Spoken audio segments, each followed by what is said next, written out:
नमस्कार। बारां जिले की अंता विधानसभा सीट पर उपचुनाव का मोरपाल सुमन जो बारां पंचायत समिति के, वहीं स्वतंत्र उम्मीदवार नरेश बीजेपी की ओर से इस सीट माली समुदाय से आते हैं।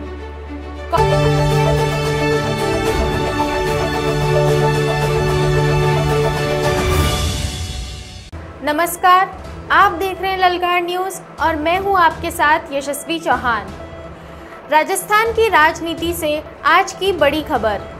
बारां जिले की अंता विधानसभा सीट पर उपचुनाव का बिगुल बज चुका है और अब पूरा प्रदेश इस सीट पर टिक गया है। यह उपचुनाव इसलिए हो रहा है क्योंकि बीजेपी विधायक कंवरलाल मीणा को एक आपराधिक मामले में दोषी करार दिए जाने के बाद उनकी सदस्यता रद्द कर दी गई।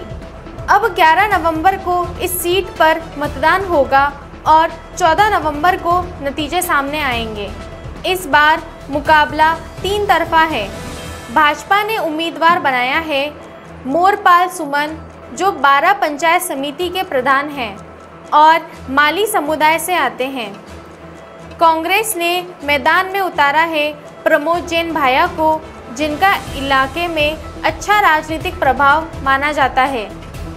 वहीं स्वतंत्र उम्मीदवार नरेश मीणा भी मजबूती से चुनावी रणभूमि में उतर चुके हैं। इस त्रिकोणीय मुकाबले ने राजनीतिक समीकरणों को बेहद दिलचस्प बना दिया है।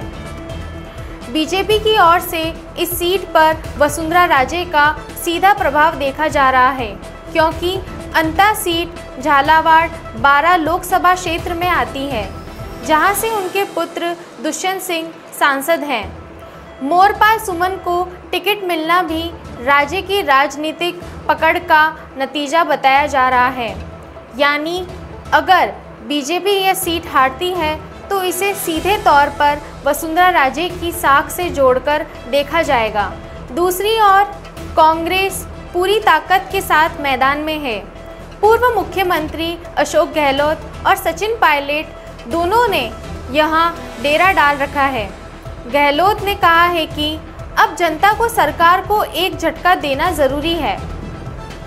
कांग्रेस का पूरा फोकस है भाया की पहचान और संगठन के बूते इस सीट पर भाजपा को कड़ी टक्कर देना। वहीं नरेश मीणा की मौजूदगी ने मुकाबले को और पेचीदा बना दिया है क्योंकि मीणा समाज का वोट किस तरफ जाएगा यह निर्णायक साबित हो सकता है। अगर नरेश मीणा कांग्रेस का वोट काटते हैं तो इसका सीधा फायदा भाजपा को होगा, लेकिन अगर भाजपा का पारंपरिक वोट खिसका तो कांग्रेस को जीत का मौका मिल सकता है। अंता सीट पर कुल 2,27,000 से ज़्यादा मतदाता हैं। यहाँ के समीकरण जाति आधारित भी है। माली, मीणा और जैन समुदाय का खास असर है। यानी एक छोटी सी चूक भी चुनाव का गणित बदल सकती है। राजनीतिक विश्लेषकों का कहना है कि यह उपचुनाव सिर्फ एक विधानसभा सीट का नहीं बल्कि राजस्थान में बीजेपी बनाम कांग्रेस और वसुंधरा राजे बनाम गहलोत पायलट की साख का भी सवाल है। इस नतीजे से 2028 के विधानसभा चुनावों के लिए जनता का मूड भी साफ हो सकता है।